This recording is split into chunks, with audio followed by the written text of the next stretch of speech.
I really love that you're bringing that up, because I think there are a lot of times that women often feel a lot of pressure to be sexual when their partner feels sexual, and the response time for women generally is longer than it is for men to be sexual. So a lot of the women who I work with already feel like they're not performing, and I am going to put that in quotations, but performing in a way that they already feel about, because they're not on the same trajectory in terms of pace and arousal. So when you factor in a medical condition that increases the length of time for arousal, oftentimes that can bring up a lot of shame for people and lead them to feeling obligated to be sexual when in fact it's not their body's truth or their mind's truth just yet, which can create a lot of dissonance and disconnect sexually in the body and create less interest in being sexual moving forward. So it's so important to have those conversations proactively and to really be in reality if you are being sexual with a woman, if her arousal trajectory and runway takes a little bit longer than yours does, to honor that and not be pressuring it, whether you're the person experiencing it or the partner. Right, without a doubt. And really, I think the biggest problem that couples have, well, there are many, but one problem is that the bedroom stops being a playground for fun.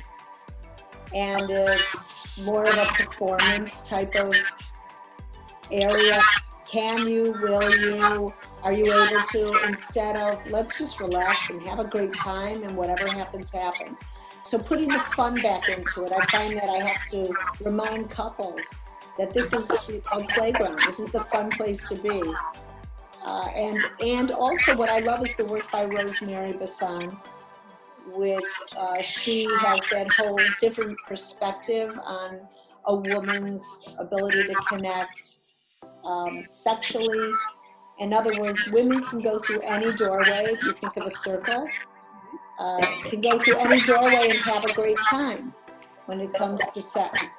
A man, we know, kind of has an increase in his interest, plateaus, orgasms, comes down, wham bam, thank you ma'am, roll over, cigarette, whatever it is, like the movies. But a woman can enjoy sex even if she doesn't orgasm. She can enjoy sex if she just wants to please. She can enjoy sex because she wants to cuddle, or she can enjoy it because she is choosing to orgasm. And to honor that women have a lot of doorways that enable them to feel good about who they are and connect sexually, and for the couple to understand that if she doesn't orgasm, it's not necessarily a failure on either of their parts. It may be for a lot of reasons, or it could be her choice, and that doesn't mean the event was a disaster. That's such an important point to really drive home. Whether we're talking about diabetes or not, an orgasm is not the pinnacle of a sexual experience. And when we, create an opportunity for an orgasm to be a part of the picture and not the coup de grace, then we really open up so many more opportunities for pleasure, regardless of gender. I mean, there are a lot of men who experience sexual pleasure and excitement and fulfillment even without an orgasm every time too. So I think it's so key that couples really, let an orgasm be a part of it, but it's not the only thing that you're working on. Right. Orgasm's on the buffet table. Yeah. It's on the buffet, but so is a lot of other fun stuff. Yes. Yeah, yes. Definitely.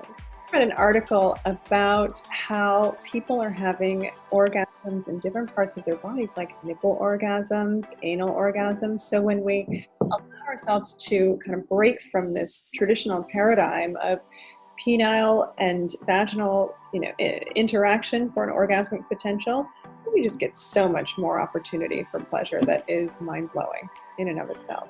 Oh, without a doubt. I mean, that's,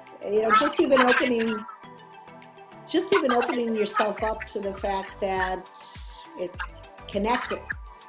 It's connecting emotionally, it's connecting playtime, it's connecting physically.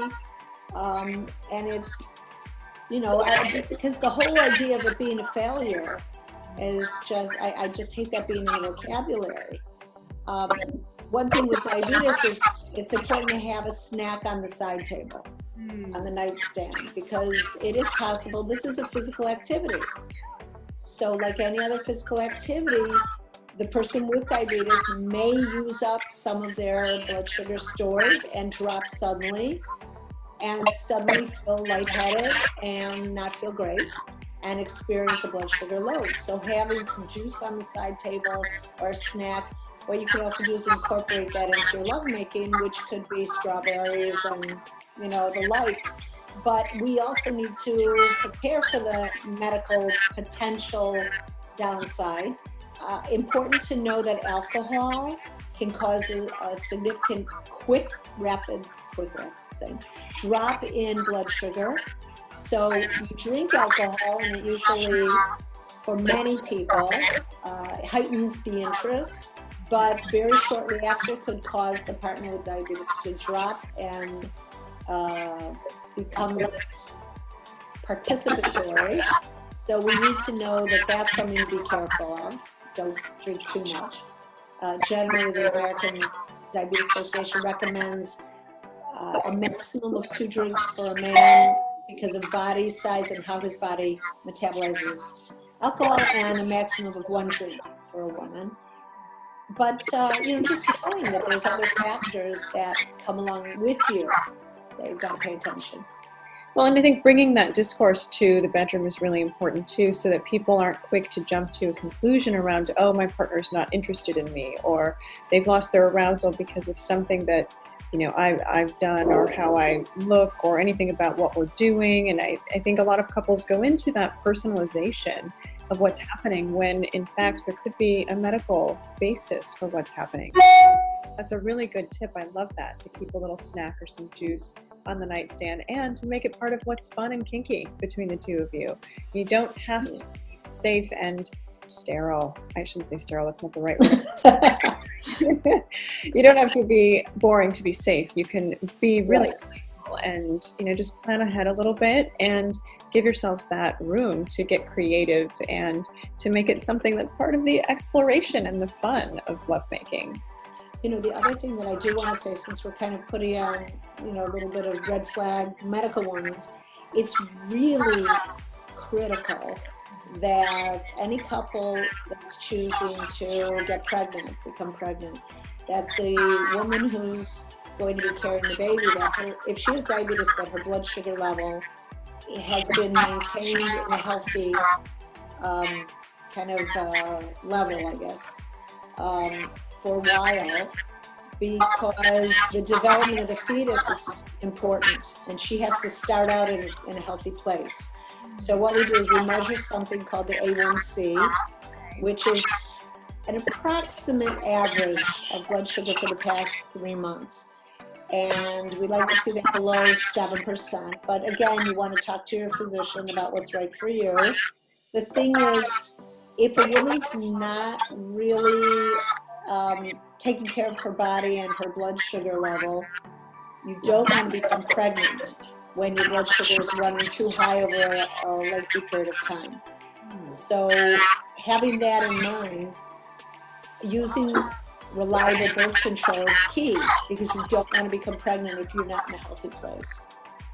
Yeah, that's great advice in general, and certainly if somebody has an ongoing medical condition. Thank you for bringing that up. Awesome. So for anybody who's watching, if they want to work with you or get more information about your book, how can they get more information about all of the great work that you're doing? Oh, thank you. My website is dearjanis.com, DearJanis.com. I'm doing a little bit of updating, so be patient with it. My book, Intimacy and Diabetes, which I wrote with Donna Rice, who was my co-author for many years. That's available on Amazon as an ebook only, and also it's available from the American Diabetes Association. Great. It didn't come out, it's only been published as an ebook, which I think a lot of people are embarrassed about reading books on sex, believe it or not. So this way it just stays on your electronic reader and no one has to know what you're reading. You can keep it away from your family, I guess. I'm a little bit of a literary exhibitionist. I try to book I can on the plane with me when I travel. Well, I have to tell you, I've been doing this for quite a while, and I have 4 kids, and when my son was, I guess he must have been about, I don't know, 12 or 13. He went online. Now he's, PhD student. But anyway, he went online, and on YouTube, he just decided to search for our last name. And what popped up was me talking about women's lubrication on a television show. And he's like, Mom, why do you have to, So that's why I'm always a little careful about, if you need it to be private. Nothing's private in my house. So we have sex books all over the place. My poor housekeepers. Sex books and sex toys all over the house, please. But anyway, that's what happens when you are a sex therapist. So, hey. My housekeeper came a couple weeks ago, and there were butt plugs on the table and vibrators, and she was like, "What? Where should I put these?" I'm like, just so funny. In the kitchen. Hey, just put them in the kitchen.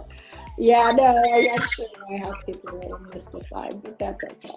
That's why we do the work we do, to take the mystery out of this and make information available, accessible, not surprising. So thank you again, Janis, for coming on and talking with me today about this amazing work. So anybody who wants more information, go to modernintimacy.com. You can check out Janis's blog.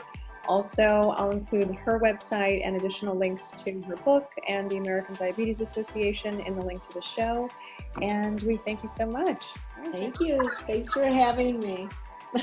Take care. Bye-bye.